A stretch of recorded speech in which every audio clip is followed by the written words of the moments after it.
Hello, and welcome to this edition of Wisdom of the Fathers.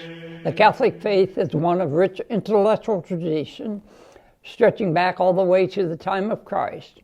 When Christ ascended into heaven, he left us a church that was in its infancy, in its self-understanding. This infancy created a need within the church for individuals to rise up, think about, pray over, and meditate upon what God was revealing. The answer to this need was the church fathers, certain individuals who were intellectual giants, gifted with the ability to either break down an article of faith into its simplest form or develop it further. They did this so we ordinary Catholics could understand the fullness of Jesus' teaching. In this 7th episode of Wisdom of the Fathers, we're going to talk about St. Basil of Caesarea, an initial church father. St. Basil was a model diocesan bishop. For example, he visited every part of his diocese continually. He organized a huge hospital for the sick and the poor. And like all early bishops, he preached habitually. In addition, he also went to great lengths to defend the Orthodox faith against the heretical Arians. Basil wrote several works on monasticism, theology, and canon law. He was the chief organizer of ascetic community life in the East, and he was declared a saint soon after his death. As a side note, many people in his family honored as saints. His grandmother, St. Macrina the Elder, his father and mother, St. Basil the Elder and St. Emilia, his brothers, St. Gregory of Nyssa and St. Peter of Sebaste, and his sister, St. Macrina the Younger.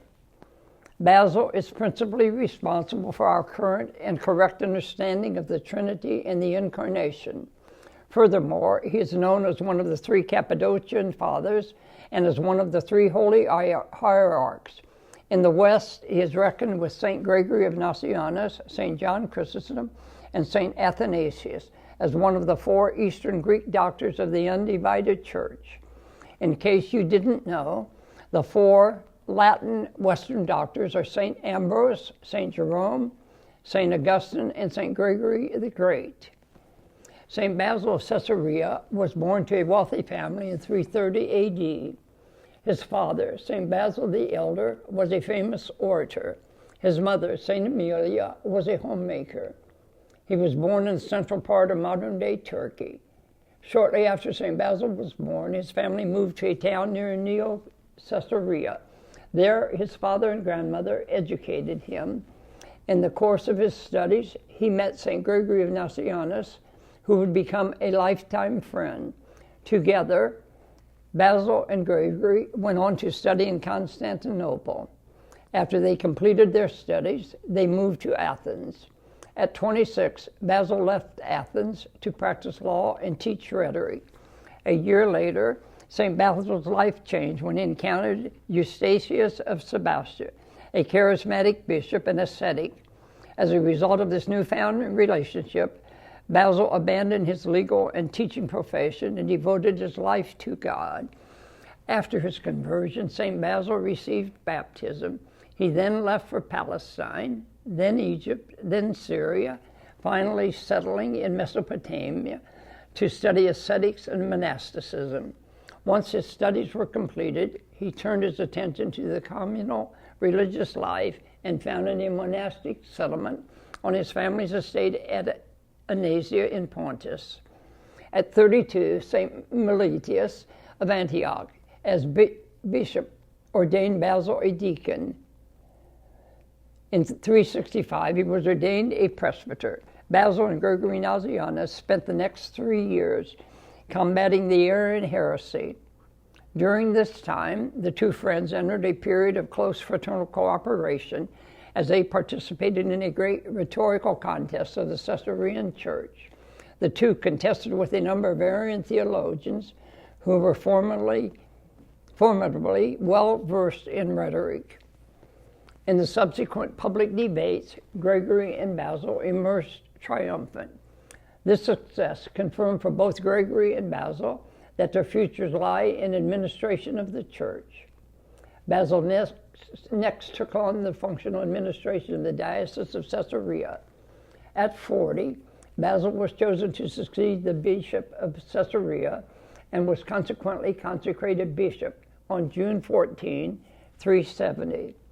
St. Basil the Great died on January 1st, 379.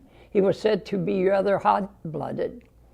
Basil was also generous and sympathetic. He gave away his personal family inheritance to benefit the poor of his diocese. His works show that he actively worked to reform thieves and prostitutes. They also show him encouraging his clergy not to be tempted by wealth or swayed by the comparatively easy life of a priest, and that he personally took care in selecting worthy candidates for holy orders. Basil also did not shy away from criticizing public officials who failed in their duty of administering justice.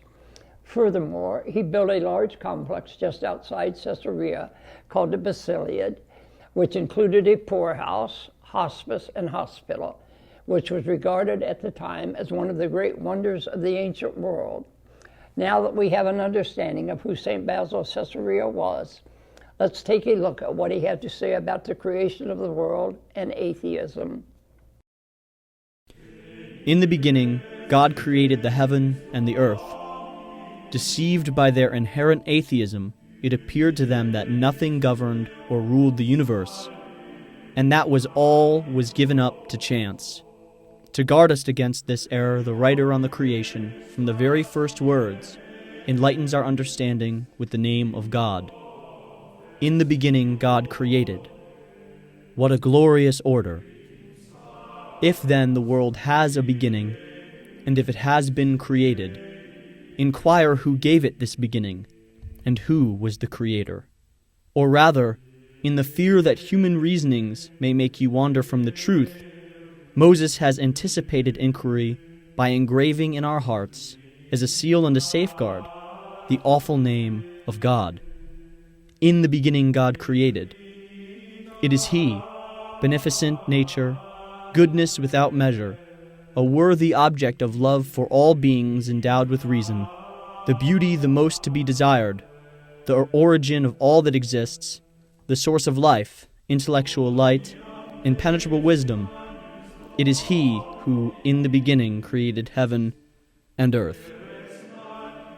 One day, doubtless, their terrible condemnation will be the greater for all this worldly wisdom, since, seeing so clearly into vain sciences, they have willfully shut their eyes to the knowledge of the truth. These men, I say, have discovered all except one thing, the fact that God is the creator of the universe, and the just judge who rewards all the actions of life according to their merit. Well, that's all for this episode.